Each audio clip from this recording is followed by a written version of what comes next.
चॉकलेटी बहू। सुनीता जी की बहू की उम्र अब लगभग 37 साल की हो चुकी थी, लेकिन दिखने में अब भी वो किसी 22 साल की लड़की की तरह खूबसूरत लगती थी। सुनीता जी की बहू का नाम था अवनी। अवनी की खूबसूरती देखकर मोहल्ले की सारी औरतों को उससे जलन होती थी। 37 साल की उम्र में भी अवनी काफी चॉकलेटी लगती थी और इसकी वजह से उसका पति अनिरुद्ध काफी खुश रहता था। अरे अवनी, हमारी पड़ोसन कल कह रही थी, सुनीता जी आपकी बहू को देखकर तो लगता ही नहीं कि 37 की हो गई है। हो सकता है मम्मी जी उनकी बहू 27 साल की उम्र में भी 37 की लगने लगी है, इसीलिए बेचारी को आपसे जलन हो रही होगी। वैसे बहू, मैं किसी से कहूंगी नहीं, लेकिन एक बात तो बता, तुम्हारी इस जवानी का राज क्या है?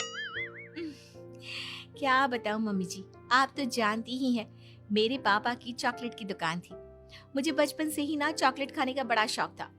और एक बात बताऊं, मैंने अपने बेडरूम में एक बड़े से बॉक्स में बहुत सारी चॉकलेट रखी हैं और रोज कम से कम 4 चॉकलेट खाती हूँ। बस इसी की वजह से मैं इतनी चॉकलेटी और खूबसूरत दिखती हूँ। अरे लेकिन मैंने तो सुना था कि ज्यादा मीठा खाने से आदमी बूढ़ा दिखने लगता है। ये सब कहने की बातें हैं। चॉकलेट खाने से तो इंसान मीठा मीठा बोलता है और खूबसूरत दिखता है। लेकिन आप किसी से कहना मत सासू माँ। अगले दिन जब सुनीता जी अपने पड़ोस की औरत से मिलती है तो उनकी पड़ोसन फिर से वही सवाल करती है। अरे सुनीता जी बताइए तो सही, आखिर आपकी बहू इतनी चॉकलेटी कैसे दिखती है? कल देखा था मैंने, ब्राउन कलर की साड़ी पहनकर बिल्कुल चलती फिरती चॉकलेट नजर आ रही थी। वैसे मैंने अपनी बहू से पूछा था। अब देखो, उसने ना मुझे किसी को बताने से मना किया है, लेकिन तुम मेरी सहेली हो इसलिए बता देती हूँ। अरे हाँ हाँ बताओ ना सुनीता बहन, मैं भी उसका नुस्खा अपना लूंगी और जवान दिखने लगूंगी। और मेरी बहू, वो तो 27 साल की उम्र में ही बूढ़ी होने लगी है, फिर देखना अपनी बहू से भी ज्यादा खूबसूरत दिखूंगी। मेरी बहू ने बताया था कि वो भर भर के चॉकलेट खाती है, लेकिन देखो तुम किसी को बताना मत। हाँ। जवान और खूबसूरत दिखने के चक्कर में सुनीता और उसकी पड़ोसन दोनों मिलकर खूब चॉकलेट खाने लगते हैं, लेकिन ये बात वो दोनों किसी को नहीं बताती। कुछ दिनों से पैर में बहुत दर्द हो रहा है। हाँ, मेरे भी पैर बहुत दुखते हैं। जब से चॉकलेट खाना शुरू किया है तब से ही ऐसा हुआ है। जवानी तो दूर, मेरे तो चेहरे की स्किन लटक कर नीचे आ गई है। कुछ दिनों के बाद, अनिरुद्ध बेटा, मैं डॉक्टर से ब्लड शुगर चेक करवाने गई थी, मुझे तो डायबिटीज हो गई है। मम्मी, लेकिन कुछ दिन पहले तो आप बिल्कुल ठीक थी, अचानक आपको डायबिटीज कैसे हो गई? अब तो मीठा भी कम खाती हैं। हाँ हाँ, मैं कहाँ मीठा खाती हूँ, लेकिन पता नहीं डायबिटीज कैसे हो गई। सुनीता अपने बेटे अनिरुद्ध से चॉकलेट खाने वाली बात को छुपा लेती है और अपनी पड़ोसन सहेली के पास जाती है। अरे क्या बताऊं बहन, चॉकलेट खाने के चक्कर में जवानी तो आ नहीं रही, डायबिटीज की बीमारी लग गई। हाय रे, मेरे साथ भी यही हुआ। मैं अभी डॉक्टर से शुगर चेक करवा के आई तो पता चला कि डायबिटीज आ गई है। अरे भगवान भला करे तुम्हारी बहू का, जिसने हमें चॉकलेट खाने की सलाह दी। अरे लेकिन मेरी बहू ने कब कहा कि हमें चॉकलेट खानी चाहिए? उसने तो ये बताया था कि वो चॉकलेट खाती है। लेकिन अब हम क्या करें, हम दोनों तो जवान दिखने के चक्कर में बीमारी की चपेट में आ गए। तुम कहो तो मैं अपनी बहू से ही इसका इलाज पूछ लेती हूँ। अरे वो तो इतना चॉकलेट खाती है, उसे भी तो डायबिटीज हुई होगी ना, तो वो भी तो अपना ध्यान रखती होगी। अरे रहने दो, तुम्हारे चक्कर में लेने के देने पड़ जाएंगे। जानती हो, हमारे मोहल्ले की सारी औरतों को डायबिटीज हो गई है।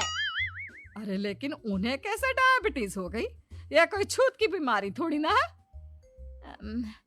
बुरा मत मानना, वो तुम्हारी बहू का जवान दिखने वाला नुस्खा मैंने उन सबको भी बता दिया था। हाय रे, ये क्या कर दिया तुमने? मोहल्ले की सारी औरतों को मीठे की बीमारी लगा दी।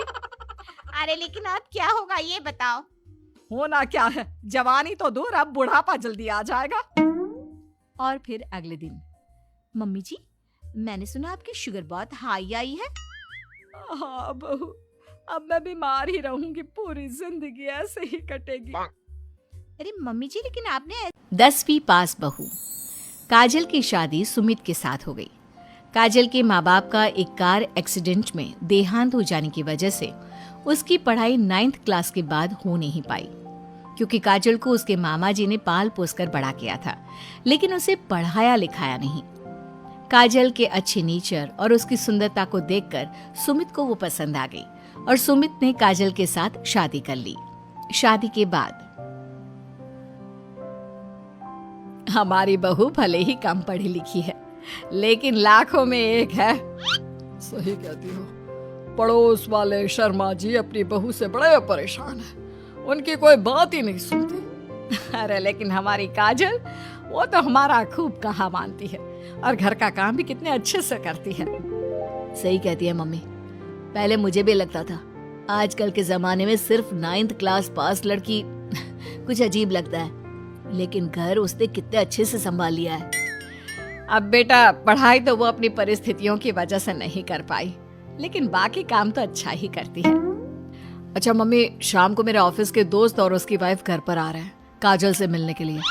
अरे ये तो बहुत अच्छी बात है बेटा, लेकर आओ तुम्हारे दोस्तों को। शाम के वक्त, काजल, ये मेरा दोस्त अजय है और ये उसकी पत्नी Sonali. Hello Kajal, how are you? Are you working somewhere? माफ करना जी, मैं आपकी बात समझ नहीं पाई। आई एम सॉरी, मैं बस ये पूछना चाह रही थी कि क्या तुम कहीं पर जॉब करती हो या हाउसवाइफ हो?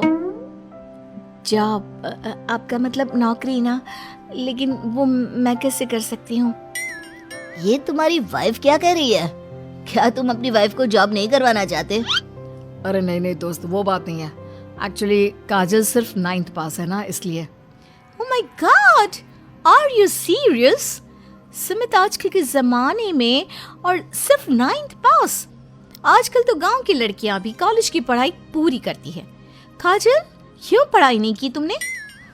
बस मेरे सामने कुछ ऐसी प्रॉब्लम थी जिसकी वजह से मैं पढ़ाई नहीं कर पाई जी।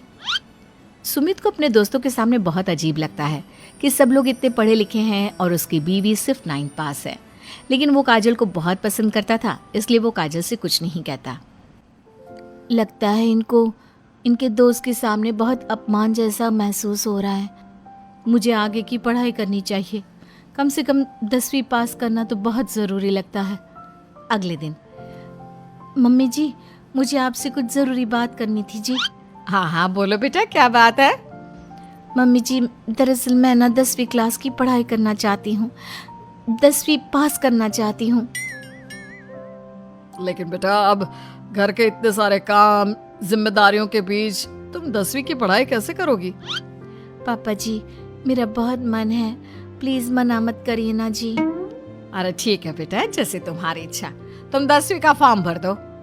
काजल खुश होते हुए वहाँ से चली जाती है। कुछ दिनों के बाद, मम्मी, क्या आपने सच में खुश होकर काजल को आगे की पढ़ाई करने की परमिशन दे दी? मेरा मतलब है, वो पढ़ाई करेगी तो घर का सारा काम, जिम्मेदारी कौन संभालेगा? अरे देखो बेटा, काजल हमारा इतना ख्याल रखती है, अब उसने हमसे परमिशन मांगी थी तो हम कैसे मना कर देते। और वैसे भी एक बार एग्जाम देने दो, उसका मन रह जाएगा। तुम्हें क्या लगता है, अब शादी के बाद 10वीं की परीक्षा पास करना आसान होता है क्या? अरे कुछ हो या ना हो, पर अगर हम मना कर देते तो उसे बुरा लग जाता ना। हाँ वैसे आपकी बात तो ठीक है। मम्मी पापा, हमें काजल का दिल नहीं तोड़ना चाहिए। अगर कुछ होगा तो ठीक है, नहीं तो कोई बात नहीं। वैसे भी एग्जाम पास करना बहुत मुश्किल सी बात है। 1 महीने के बाद, मम्मी जी, मुझे 10वीं का एग्जाम देना था, लेकिन एक प्रॉब्लम है। अरे क्या हुआ बेटा, बताओ मुझे।